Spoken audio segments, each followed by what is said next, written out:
Aloha, welcome to the MR.G podcast. This is episode 17 today. I've been doing this for 2 weeks. This is the latest start time that I've ever had. It's midday today here in Hawaii. It's almost 12 o'clock. That means game one of the NBA Finals is going to be coming on in a couple hours here. Basketball games come on early in Hawaii and they end when the sun is still out.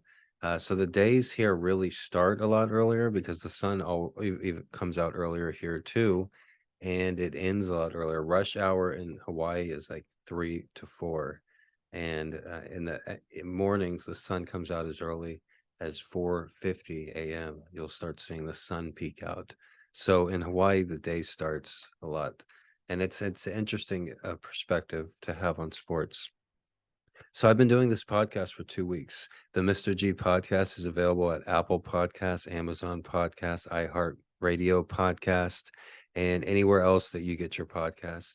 I upload the full episodes of the MR.G podcast on Twitter and on YouTube, where you can see and hear the MR.G podcast. So we're going to talk about Game One of the NBA Finals in a second here, but first off, I want to say memoriam for my sweet cat that I lost. I spent today burying a cat up in the mountains, this wooded area in Hawaii. It's quite far away from town.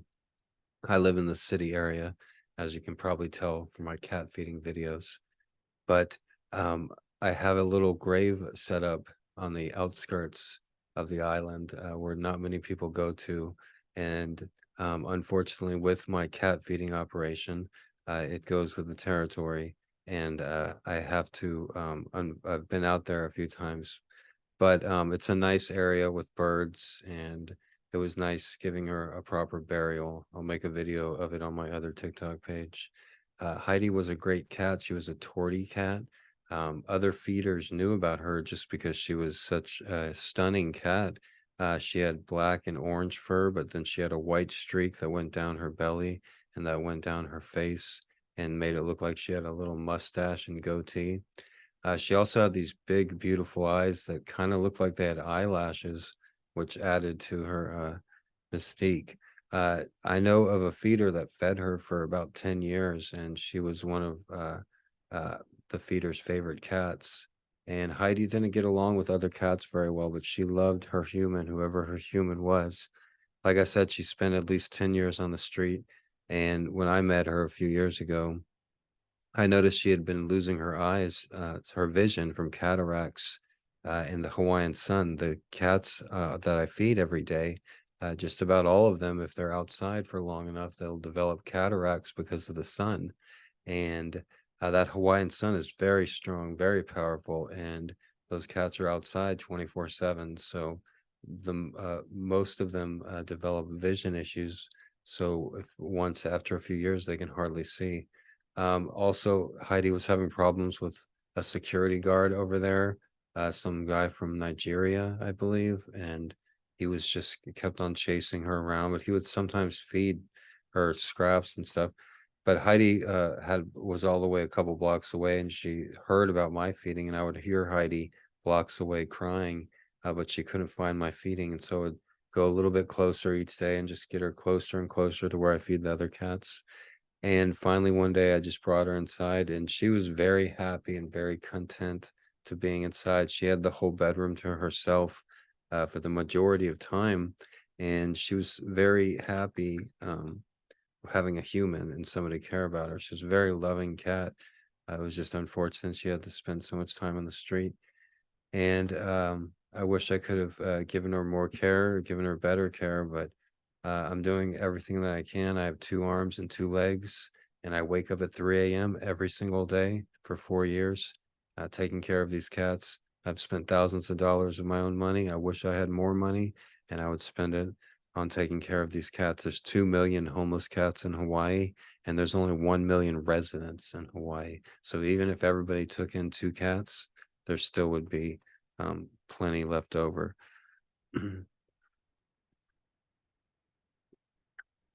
All right, game one of the NBA Finals. Now, with betting on basketball, one trick that I've done in the past is you try to predict what you think the line is going to be. So without looking at the line first, and tonight's game, you have Miami at Denver. Denver probably has the best starting lineup in the NBA. They have one of the best players in the NBA. Miami was an 8 seed, and they weren't supposed to be here. They're on borrowed time. They're on house money. With that being said, Miami has been proving people wrong throughout the playoffs, and they've been covering the spread and also winning on the money line.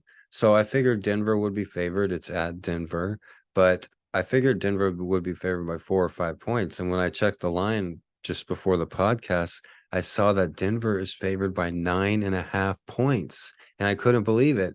So normally, if you see something like that in betting, you're like, "What? It's not supposed to be that high." There's one of two things that could happen. You could be like, okay, well, they're wrong because I know that the line should be way less. So Miami at least will cover the spread even if they don't win the game.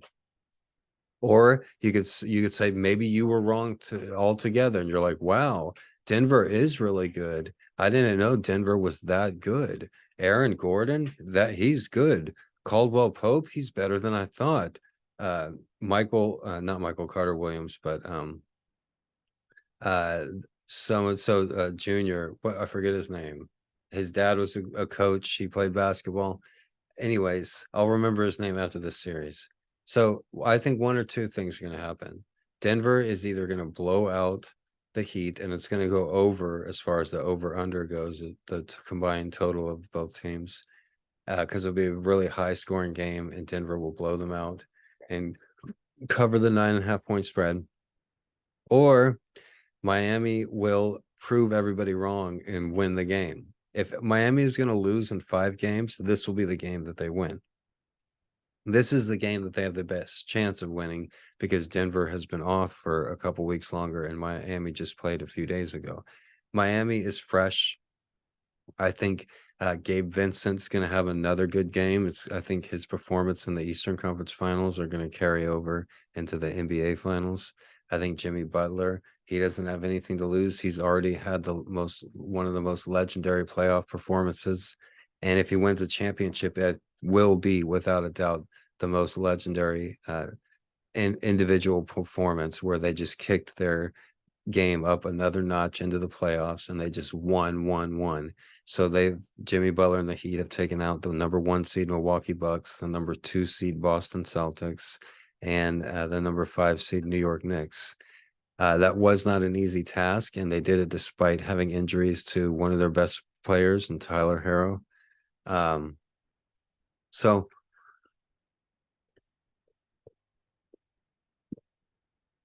they've been proving people wrong forever. So I wouldn't be surprised if they come in and they steal game 1. That's the Heat's mentality tonight, is they want to steal game 1. They want to go in there and shock everybody and steal game 1. And they have nothing to lose.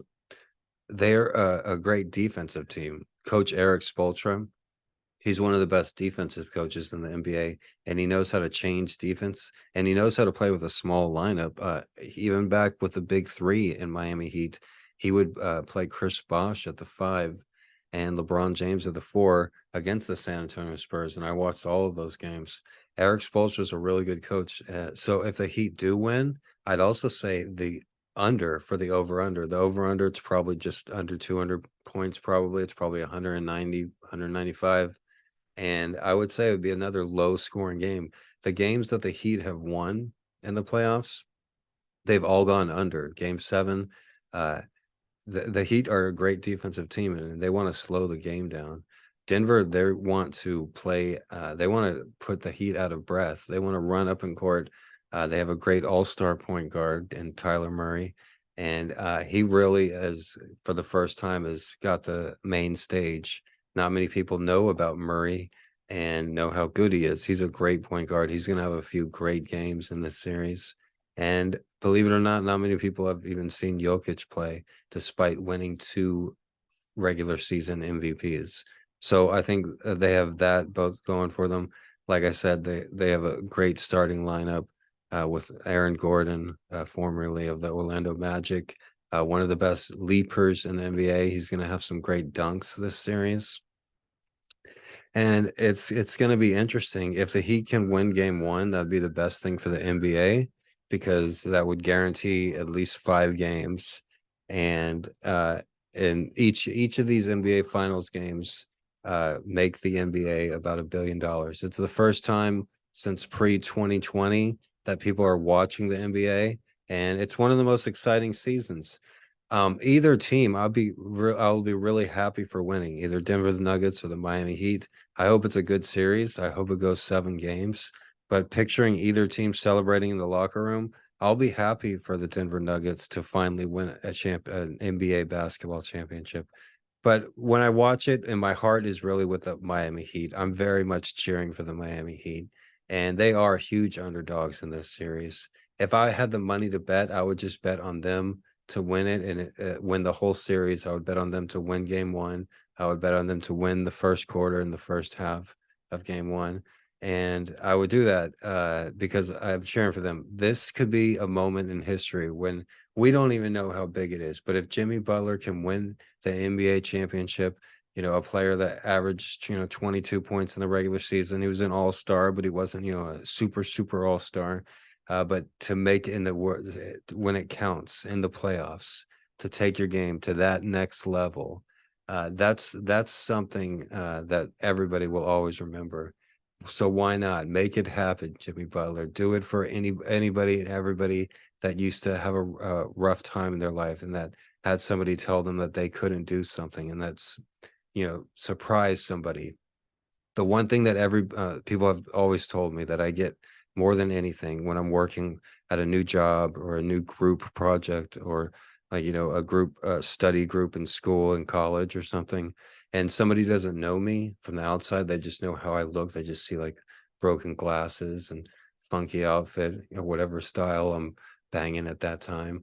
But then they get to know me and we work on a project together, or they listen to me, and or they have a conversation with me, and then they're totally however they thought about me before, it's a total 360.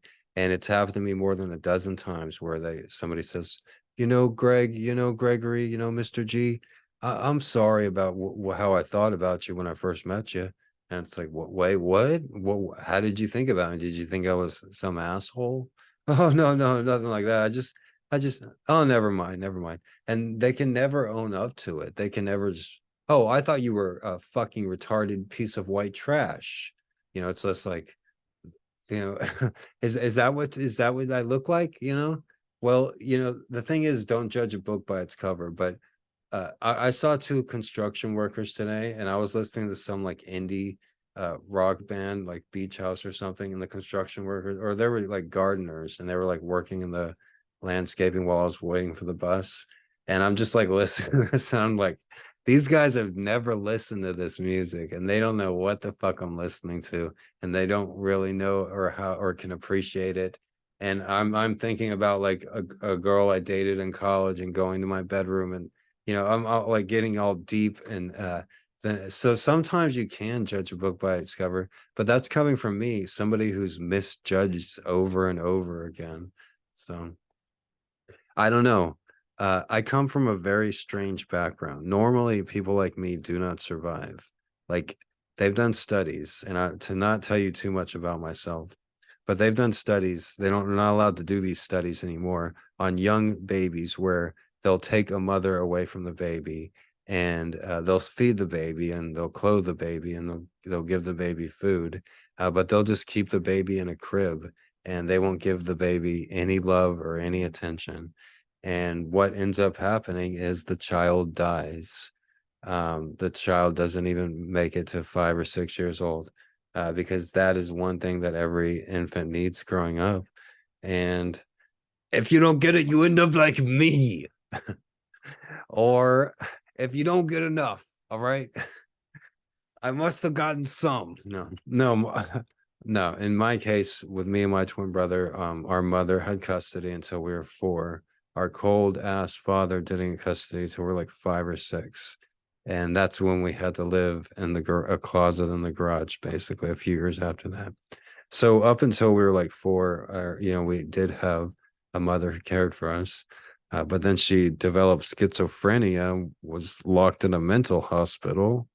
Long story. And we were sent to live with our father. And he only reason he wanted custody is because he didn't want to ever have to pay child support because he was so cheap. Uh, so the way that we grew up, I had to grow up fast. So I became an adult at like 6 years old. Me and my twin brother were riding the city bus at like 6 or 7 years old. We were going to the mall by ourselves. We had to wash our own clothes. We had to only were given 25 cents a day for lunch. And we had to learn how to do things on our own at a very young age.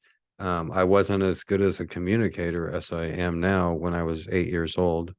And um, we didn't really have anybody but each other, and um, it wasn't as easy for me to communicate or for me to learn. And I had, yet to realize my intellect. I had yet to realize that I was a person worth living. Our dad told us every day growing up, from as long as we can remember, as long as I can remember, he would say every day, "You boys are nothing but a couple liars, cheats, and sneaks. Liars, cheats, and sneaks." And then I remember talking to my twin brother as an adult when we're like in our 30s, and I just said it to him, and I said it exactly the way our father would say it. He's like, "You're nothing but a couple of liars, cheats, and sneaks." And my brother just like cringed up for a second. He's like, "Dang, I can't believe you remember, and you can say it exactly how he said it. You sounded just like him." I'm like, "Yeah, I know. Like that is a talent that sometimes things just stick on my brain on an auditory level." And I remember studying for things in school. Whenever I wanted to remember something in particular, a date or a name of a theory in college and a psychology course or something, I would just do a replay, rewind the tape in my head and put the instructor's voice in my head and have her, tell me the answers from what I had previously heard. So, but yeah, it's pretty scary in Hawaii. They're letting people have concealed firearms now. I don't have a concealed firearm, at least I'm not telling you about it, but I do have these right here. These are officially licensed pepper guns. And we have number 4243 and number 2917. This one has the extended clip, and this one is just got a regular clip. They're CO2 powered, and you can have a variety of ammunition. In this one, currently, I have some in the extended clip. I have 12 rubber balls, and then on the regular 8 clip, I have nerve gas. Nerve gas. Pew, pew, pew, pew, pew. So, if the rubber balls don't work, pop, pop, pop, pop. Hey, buddy.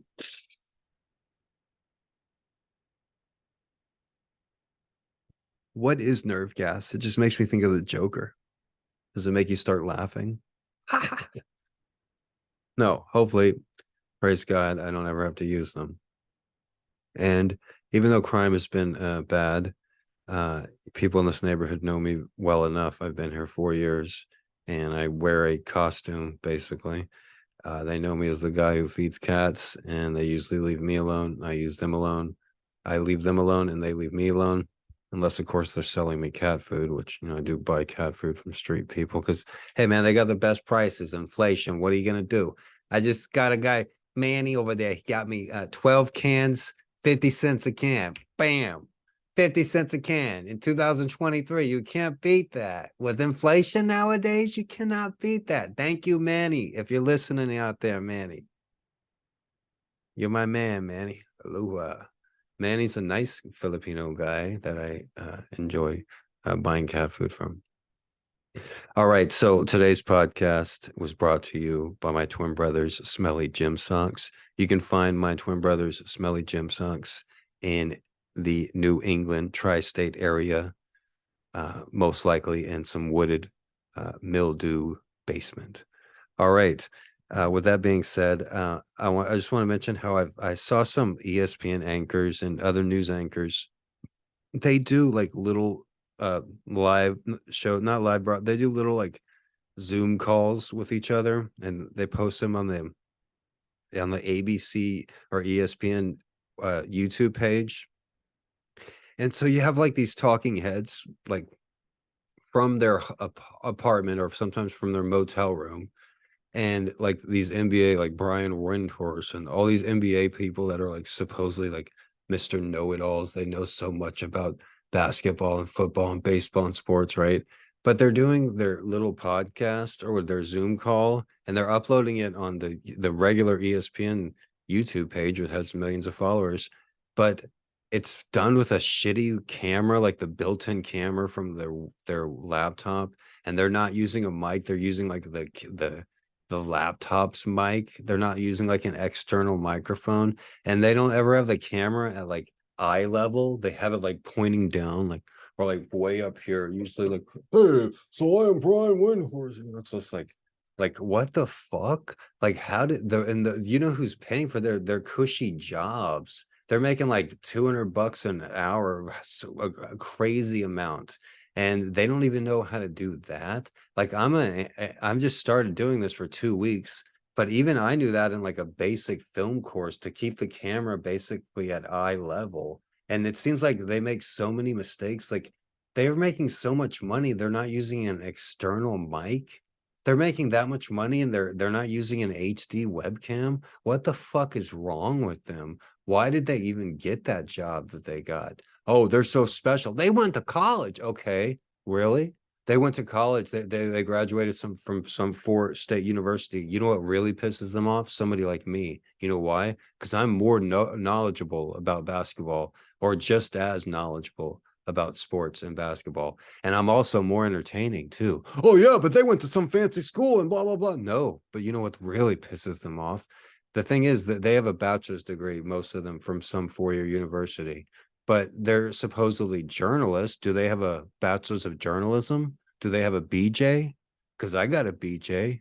I got a BJ from the University of Texas, and BJs are pretty rare, believe it or not. Bachelors of journalism are very rare. Most schools do not give BJs. There are only 20 schools in the United States, 20 universities highly accredited enough to give BJs.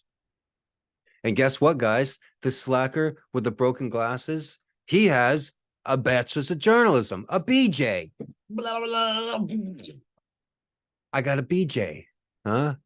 And the thing is, none of those journalists, they're not even as educated as I am. They're not even as trained in journalism as I am. Maybe they have helped with books with all these editors and all that money and a bunch of upfront shit. But I wrote a book all by myself without an editor, without anybody helping me. And it's a damn good book that's going to stand the test of time. So I'm just saying the curtain's coming up on all these motherfuckers. It's the local news was the first to be like, fuck you, you guys are stupid. Where nobody watches the local news. My cat videos have more views than most local news. And people are realizing the same for everything. Like those videos don't have many views or many likes, despite being on the ESPN YouTube page or on the ESPN TikTok page. Why? Because they're crap. And people, if normal people like myself can make better produced content, then fuck them. What can they do? Those fucking dorky dudes.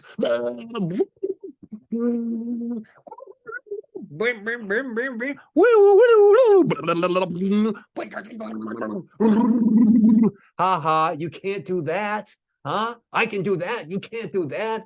I can do everything you could do, but I can do other things too. Okay. Now that was pretty weird, but I was just making a point here, okay? Me being who I am, more entertaining than the fucking fat old fuckers, dumbasses with the fucking fuckers with the fucking talking heads. Do you think they know everything? That they get all the inside information? They're so entertaining, they're so funny, they're so smart, they're so educated as journalists. Well, motherfucker, I can see why you don't like Mr. G, huh? All right, the Mr. G podcast is available wherever you get your podcasts.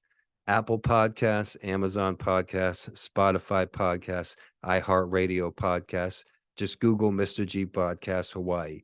Full episodes of the Mr. G podcast are immediately uploaded onto Twitter and to YouTube. Thank you for watching. Everybody have a great day. Go Heat.